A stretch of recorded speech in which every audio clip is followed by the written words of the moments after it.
ప్రభుత్వం ఉద్యోగం అనేదే ఒక ప్రహాసనం. ప్రభుత్వ ఉద్యోగం వచ్చిన తర్వాత కూడా అందులో జరిగిన కొన్ని లోటుపాట్లు, కొన్ని లోపాల వల్ల వాళ్ళకి రక్షణ లేకుండా పోతే గనక ఆ ఉద్యోగి పరిస్థితి ఏంటి? ఇప్పుడు అదే గ్రూప్ 1 విషయంలో ఇప్పుడు అదే జరగబోతోందా? గ్రూప్ 1లో ఉద్యోగాలు సంపాదించిన వాళ్ళందరూ ఒక అభద్రతా భావంతో ఉండాల్సిందేనా? ఇప్పుడు రాష్ట్ర వ్యాప్తంగా జరుగుతున్న చర్చ అదే.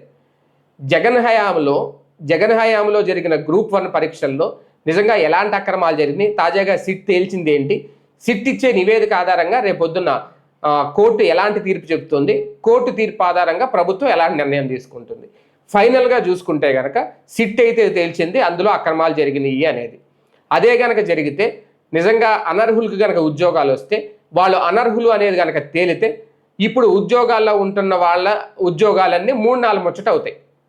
గ్రూప్ 1 ఉద్యోగం విషయంలో ఎంతో సంబరపడి ఉంటారు వాళ్ళు. ఓకే, వాళ్ళు తప్పే చేశారా, అడ్డదారిలో వచ్చారా, లేదంటే వైసీపీ అనుకూలులకే జాబులు ఇచ్చిందా ఏంటనేది ఒకటి.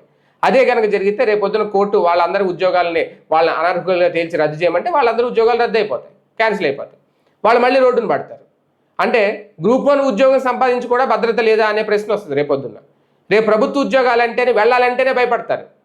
అంటే ఏమో అందులో సచ్చీలు ఉండొచ్చు, నిజాయితీగా రాసే వాళ్ళు కూడా ఇప్పుడు వాళ్ళు కూడా భయపడుతూ ఉంటారు కదా.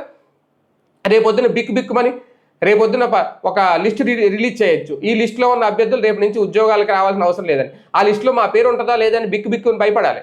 ఇప్పుడు డిఎస్సి ఉద్యోగుల పరిస్థితి కూడా అదే. ఆ 16,000 మంది ఉద్యోగం సాధించామని సంబరపడాలా, లేదంటే రేపొద్దున ఏం జరుగుద్ది, మా ఉద్యోగం ఉంటుందా ఊడిపోద్దని భయపడాలా, లేదు వీళ్ళు పోరాటం చేస్తున్నారు కాబట్టి వాళ్ళు కూడా బయటకు వచ్చి రాజకీయ పార్టీలకి వ్యతిరేకంగా పోరాటాలు చేయాలా, ఏం చేయాలి?